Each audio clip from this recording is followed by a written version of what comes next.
An interesting feature I've come across since embarking on my current course binge is the rise of the digital hippies and conscious business networks.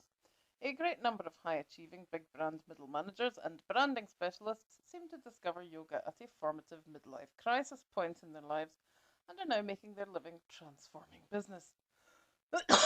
Far be it from me to criticise this worthy effort, but I have to say the effects of this B2B marketing are variable.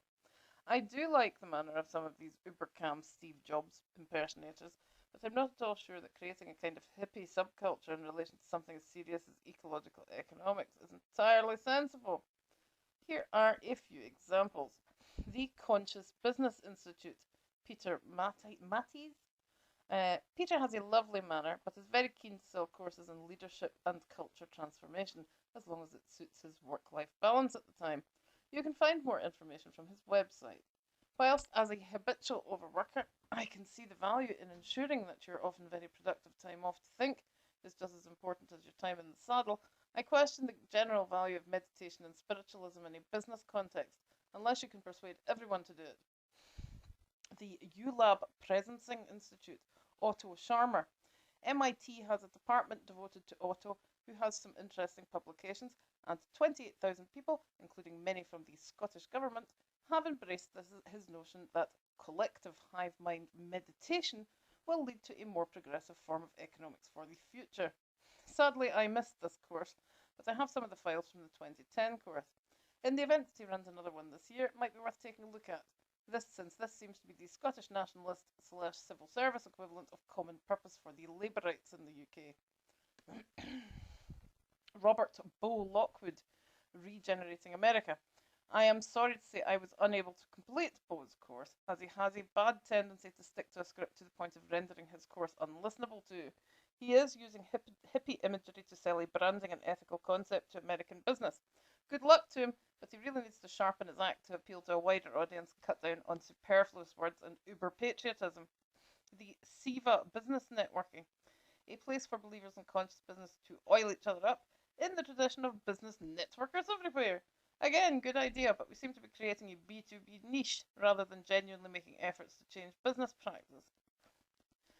I'm sorry, Kathy, but Abundance Reality Group rings serious bells of doom to a UK brain. Then there is the Conscious Business Network, another network for practitioners of conscious business. If you're in the USA, enjoy yoga, or sell to people who like talking a good game and selling themselves as ethical, sustainable, or conscious, this is possibly the place for you. Then there is Fred Kaufman, Entering the Marketplace with Open Hands. You might wish to have a look at that.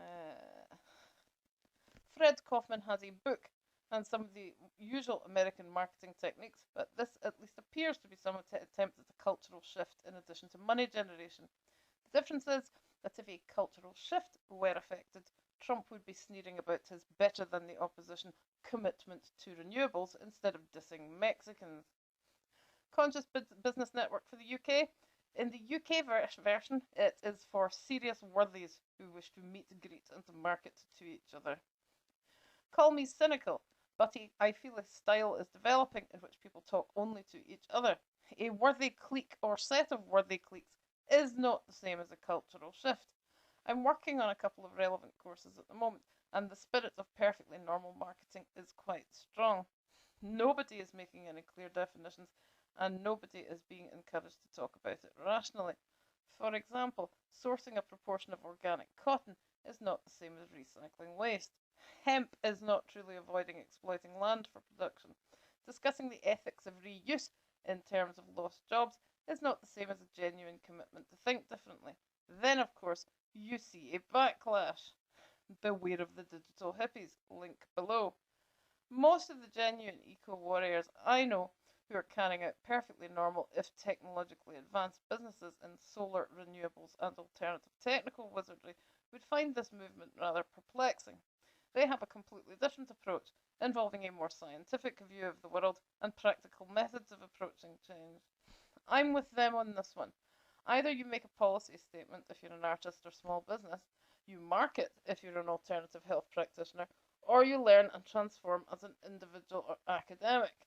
Business to business marketing is a different thing, And whilst I applaud the sentiment and the effort, I would caution people in the conscious business movement not to cling too hard to the sandals and the dreadlocks.